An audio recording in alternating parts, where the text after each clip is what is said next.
கோர்ட்டில் வந்து கேஸ் வந்து ஹியரிங்க்கு வருது. அப்போ கரெக்டாக ஆனந்தி ஆஜராகிறாங்க. அடுத்து வந்து என்ன பண்ணுறாரு, வீரபத்ரன் ஆஜராகிறாரு. அப்போ வந்து ஆனந்தி கிட்டே வந்து கேட்குறாங்க, வந்து கோர்ட்டில் இந்த மாதிரி உங்ககிட்ட சாட்சி இருக்காமா, உங்ககிட்ட ஆதாரம் இருக்கா அப்படின்னு சொல்லிட்டு கேட்குறாங்க ஜட்ஜு.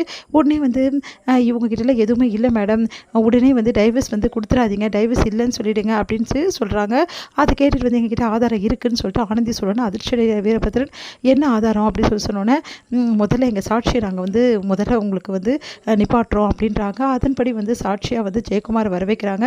எலக்ட்ரிஷியன் ஜெயக்குமார் வந்து எல்லா விஷயத்தையும் சொல்கிறாரு, எல்லா உண்மையும் சொல்கிறாரு. என்னை மன்னிச்சிருங்க மேடம், காசுக்கு ஆசைப்பட்டு இந்த பாவத்தை நான் பண்ணிட்டேன், ஒரு நல்ல பொண்ணு மேலே பழிய தூக்கி போட்டுட்டேன் அப்படின்னு சொல்லிட்டு என்னை மன்னிச்சிடுங்கன்னு சொல்லிட்டு அவர் அழறாரு. உடனே வந்து இப்படி பண்ணுறதுக்கு உங்களை சிவியராக பனிஷ்மெண்ட் பண்ணணும் அப்படின்றாரு. ஏதோ நீங்கள் வந்து சொல்கிறதால விடுறவங்கள அப்படின்னு சொல்லிட்டு ஜட்ஜ் வந்து வார்ன் பண்ணுறாங்க.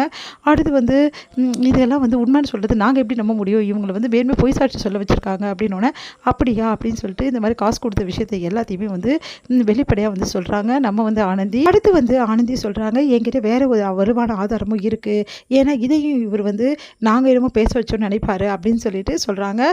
என் வீடியோ ஆதாரம் அவருக்கு காட்டினார் இல்லையா, அந்த வீடியோவில் நான் அவரை துன்புறுத்ததான் காட்டினார், உண்மையான வீடியோவை அவர் காட்டல, முழு வீடியோவை அவர் காட்டினா உங்களுக்கே புரியும் மேடம், பாருங்கள் யார் யாரை வந்து துன்புறுத்துறான்னு சொல்லிட்டு அப்படின்னு சொல்லிட்டு காட்டுறாரு. பார்த்தா அந்த வீடியோவில் ஆனந்தி ரொம்ப மோசமான வந்து வார்த்தைகளாலையும் அதே மாதிரி நிறைய வந்து காயப்படுத்தியிருக்காரு.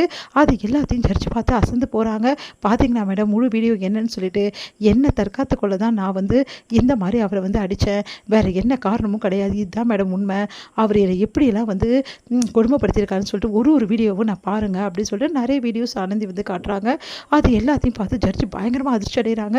உடனே வந்து நீதிபதியை பார்த்து ஆனந்தி கேட்குறாங்க, சொல்லுங்கள் மேடம், இப்போ சொல்லுங்கள், இந்த மாதிரி ஒரு மோசமான ஆளு கூட எந்த பொண்ணு வாழ முடியும் சொல்லுங்கள், நீங்களும் ஒரு பொண்ணு தானே, இந்த மாதிரி ஒரு ஆள் கூட நான் பாடணும்னு நீங்கள் விரும்புவீங்களா அப்படின்னு சொல்லிட்டு கேட்குறாங்க. அதை கேட்டு நீதிபதி வந்து அப்படியே பார்க்குறாங்க. இங்கே பாருங்கள் மேடம், யாரும் அழுது புலம்பி நடித்தா அவங்க உண்மையாகிட மாட்டாங்க மேடம், மனசுலேருந்து எல்லா வார்த்தைகளும் வரணும், அதுதான் உண்மையான சத்தியம். இந்த ஆள் நல்லா நடிச்சிருக்கான், இந்த நடிப்பை நீங்கள் நம்பினீங்க, முதல்ல மனசுலேருந்து பாருங்கள் மேடம், ஒவ்வொரு பொண்ணும் எவ்வளோ கஷ்டப்படுறான்னு தெரியும், உங்களுக்கு நிறைய விஷயங்கள் நடந்திருக்கலாம், ஏன்னா உங்களுக்கே வந்து நிறைய விஷயங்கள் நடந்திருக்குன்னு சொல்லிட்டு நான் கேள்விப்பட்டேன், அதை வச்சு கூட நீங்கள் வந்து இவன் நல்லவன் நினச்சிட்டு இருக்கலாம், உலகத்தில் எல்லாருமே நல்லவங்க இல்லை மேடம், அதே மாதிரி உலகத்தில் எல்லாரும் கெட்டவங்க கிடையாது அப்படின்னு சொல்லிட்டு ஆனந்தி சொல்கிறாங்க. அதை கேட்டுட்டு அப்படியே வந்து ஜட்ஜுக்கு யோசனையாக இருக்குது, நம்ம பிள்ளைய வந்து வச்சு இவனை வந்து எடை போட்டோமே, அதுதான் நம்ம செஞ்ச பெரிய தப்பு, நம்ம வந்து பர்சனல் விஷயத்தை வச்சு நம்ம இப்படி பண்ணியிருக்கவே கூடாது அப்படின்னு சொல்லிட்டு ஜட்ஜ் வந்து தன்னோட தவறை வந்து உணர்றாங்க. உடனே யோசிக்கிறாங்க.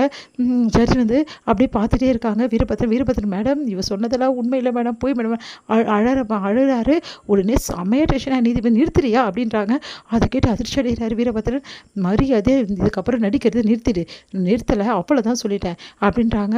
அப்படி நீதிபதியை பார்க்குறாரு, ஒன்றும் புரியாமல், மேடம் அது வந்து வாய் மூடு, எவ்வளோ தைரியமாக இருந்தால் என்கிட்டயே நடித்து என்னையே நீ ஏமாத்துவியா, ஒரு நீதிபதியை ஏமாத்துறியா நீ, அவ்வளோ நடிச்சிருக்க, இப்போ பார்த்தா இவ்வளோ பண்ணியிருக்க, அந்த பொண்ணுக்கு ரணவேதனை அனுபவிச்சிருக்க, அந்த பொண்ணு உன்கிட்ட அவ்வளோ கொடுமைப்படுத்திட்டு ஒன்றுமே தெரியாத ஒரு மாதிரி நடிக்கிறியா நீ, உனக்கு அவ்வளோதான் சொல்லிட்டேன், உன்ன மாதிரி ஆளுங்கள்லாம் எந்த பொண்ணு கூட வாழ தகுதி இல்லாதவங்க, உன்ன மாதிரி ஆளுங்களெல்லாம் வெளியே விடுறதே தப்பு, முதல்ல உன்னையெல்லாம் உள்ள தூக்கி போடணும் அப்படின்னு ஒன்று பயங்கரமாக அதிர்ச்சி வீரபத்ரன்.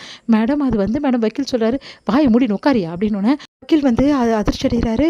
உனக்கும் இந்த மாதிரி ஒரு பொண்ணு இருக்கும்ல, அந்த பொண்ணுக்கு இந்த மாதிரி ஒரு நரக வேதனையை ஒருத்த குத்தான்னா நீ சும்மா இருப்பியா அப்படின்னு சொல்லிட்டு கேட்குறாங்க வக்கீல். நீதிபதி வக்கீலை அதை பார்த்துட்டு அப்படியே அதிர்ச்சி அடைகிறாரு வக்கீல்.